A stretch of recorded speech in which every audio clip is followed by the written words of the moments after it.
Our next poet is Kimi Sugioka. Kim is an educator and a poet. She earned an MFA from Nairobi University and has published 2 books of poetry, the newest of which is Wild and Wing from Manic Deep Press. She is the poet laureate of Alameda, California, and her work appears in numerous anthologies, including the upcoming anthology Hermanos and Eat Not Beat. She believes that creating community through art is a revolutionary act. Kimi curates and hosts a poetry and music series, The Last Supper Party, for the SF International Arts Festival. The next one is Saturday, June 4th at 6 p.m. at 1222 Sutter Street. Give it up for Kimi.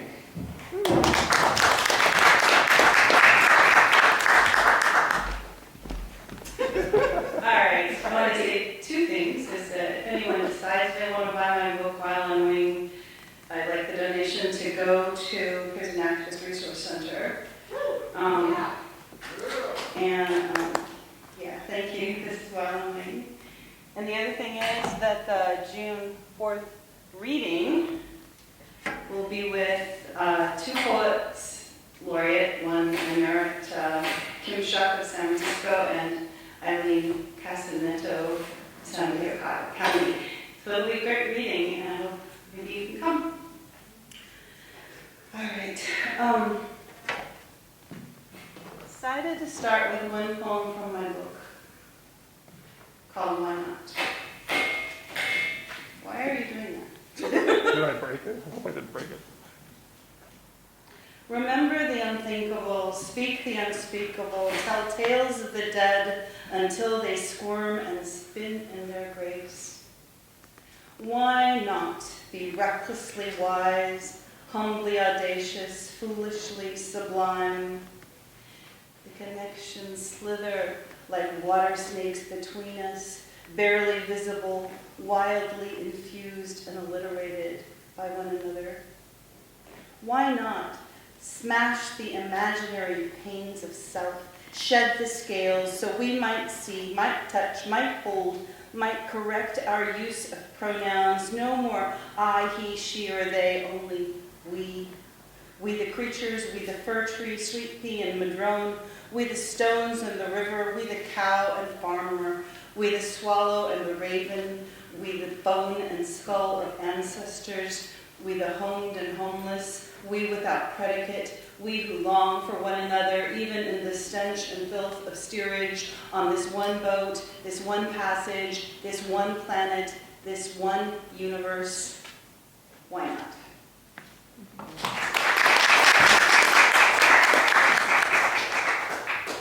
Thank you. It is really great to be in person. A little intimidating, but great. Oh, Tongo, there you are. Hi, I missed you. I haven't seen you in so long. All right. I was looking for some things on the theme of ecology and the climate crisis. This is called Starved Gluttony. No, stop it. Starving creatures are not primetime features, though the screen seethes with 50,001 wincingly brutal human murders. I am unable to find the single apple amidst 20 bags of camping gear for the starving horse in Utah, though she bobbed and spoke in sharp, hopeful, hungry syllables. But we feed the stray and starving creatures in motel parking lots and restaurant sidewalks all the way from Bakersfield to Hopi Land and back. It is the wild we seek and mourn. Within this cityscaped and scarred shroud of grief, the creatures extract prophecy with exacting and despairing eyes. What they become, we become. What we become, they become.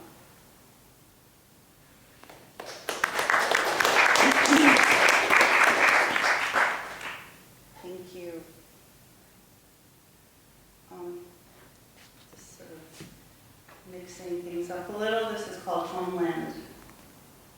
The U.S. president nobly clamors to harbor Ukrainian refugees and requests another $33 billion in While caged or waiting, Guatemala, Nicaragua, Salvadoran, Honduran refugees languish at our own borders. And all the refugees from all the countries that we have invaded, governments overthrown, dictators installed, we abandon like candy wrappers on tombstones. And our very own refugees are dumped in the streets, swept and pushed around our very own cities to fend off rats and garbage, but those bombed-out homes look so familiar. Shoes lined up at the door, white pianos among the rubble, refrigerators and dishwashers akimbo. We will harbor refugees wrought from Putin's terrorism, but not our own. We have the resources to feed the world, house the unhoused, heal the sick, but no, we pick and choose. We are selectively sympathetic, stingy with our generosity, except for the country that mirrors ours, not the dark ones with shacks and shanty towns, not the ones whose citizens have become indentured to violence. No, let's not show too much love. If all land is homeland, why is it so hard to live here?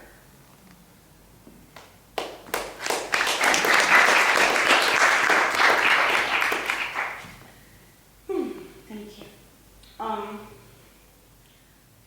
to read a couple poems about the pandemic, and I forgot to set the timer, so somebody tell me when I'm done.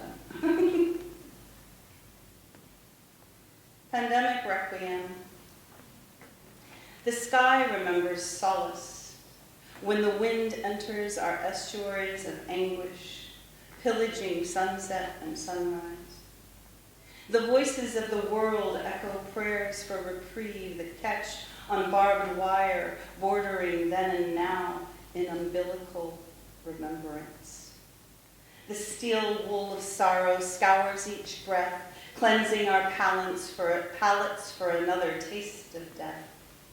Where banal bangles and baubles simmer and blaspheme in vestibules of shame, we keep trying to scrub clean. Making entreaties to unforgiving gods, we wallow in a muddle of shades and shadows, like Hansel and Gretel, like Daedalus and Icarus, like Urashima Taro. Try to remember a whim toyed with on a summer's day, when time was a tree of ripe figs, and each moment blossomed with flavor and languor. And this one is called Pandemic Gifts. The shine of you who speak your heart in little squares on 10-inch screens, squeezing poems from pandemic like lemons, limes, and mangoes suddenly linked across cities, states, nations, continents, places we only dreamed or never dreamed of visiting, to hear our hearts mirrored, our words intertwine and coalesce in the sanctity of our humanity, where we recognize ourselves over and over in the boxes on a screen, in a room, at a table or desk, where we listen and breathe in the prayers and whispers of our 2, 4, 24 or more souls.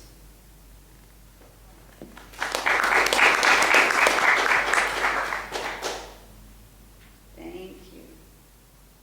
All right. Need a few more. Newspeak. The words come in mighty torrents without distinguishing between what and who. Endless words in posts and articles, in elegies to clothes, cars, and princess cruises. My head explodes from words cut from myth and breakfast cereal, and repeating invitations to take medications for maladies we don't have, don't know we have, or don't really need to cure.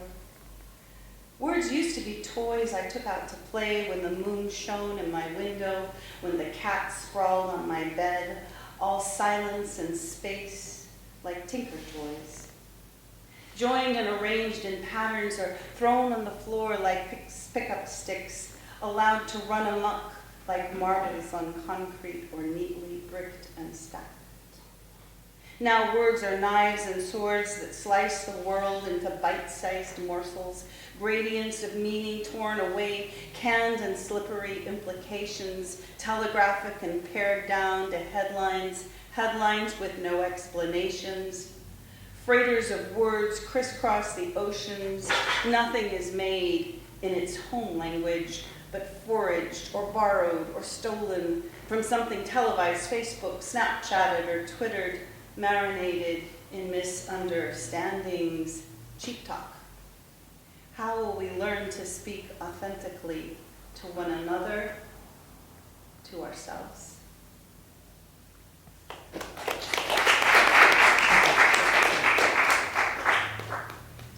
Thank you. Let's see. I think maybe I'll do two more. None of them are long, as you can see. I wanted to read this poem about Mario Gonzalez, who was a man who was killed in Alameda by the police. Because I don't want it to be forgotten. The police have not been prosecuted, and it's so much like the George Floyd scenario that I thought you should know about it. Mario Gonzalez relaxed in a park in a sparkling, clean, and gentrified city. Maybe he had a bit to drink. Maybe he was tired, or maybe he was relaxing after a good or bad day. Houseless men and women sit on park benches every day in this bastion of inviting greeneries, not forced onto their bellies, kneaded back and handcuffed until dead. What did he do to incite this savagery? Which pogrom-tainted page did he turn? How did he violate this patch of garden? Why was his ticket to sit revoked? When did this become a provocation to shackle? Who will raise his 5-year-old son? Where does his world end and mine begin?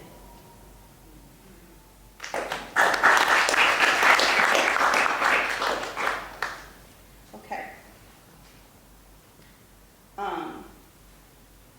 Backyard bystander. Summer harmonizes every shade of green.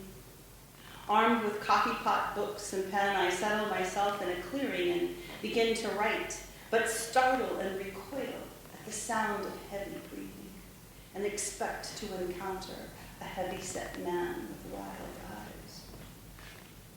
Instead, I see that I am completely surrounded by 2 stags staring, 2 does dozing amid hawk cry and blue jay whine. The napping doe prefers that I do not talk. She is hot and breathes fast. I tell her that this is her world. I am only an interloper, as she nods in the shade of a rhododendron bush. Later, a curious spotted fawn stops to stare into my eyes with the same curiosity as its human cousins, as if I might be a new friend. And with breeze-blown tips, the ponderosa pine and Douglas fir pen prayers to sky the hawk carries to his God, so that this may be so.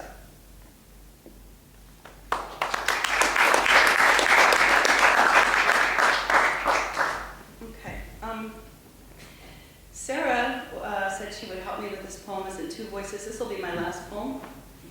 It's not long. It's called The Sun Devil Sea, and I wrote it about my son's godless godfather who died recently, and I think it's in honor of all the people who have died over the past time. The sun-dappled sea. The sun-dappled sea, The moon-splintered heart prunes pebbles and sand, weaves its frozen paths gull godwit and plover, with tinctures of remembrance bloom on its shore, before the door closes. My friend has died. Wings beat away the hours, There is nothing that I can do tiring of flight, except write him a letter, bleeding song, extending gratitude and laughter. for myself and my son, The roof of sky collapses who shimmer in this realm. without recompense, We carry our suffering in bundles without shame, that weigh down our arms. becoming sediment, And I wonder when relentless I can put this grief to rest, and choking so that I may consume as wildfire smoke, every jeweled moment. both singed and sacred. Thank you for listening. Thank you for inviting me.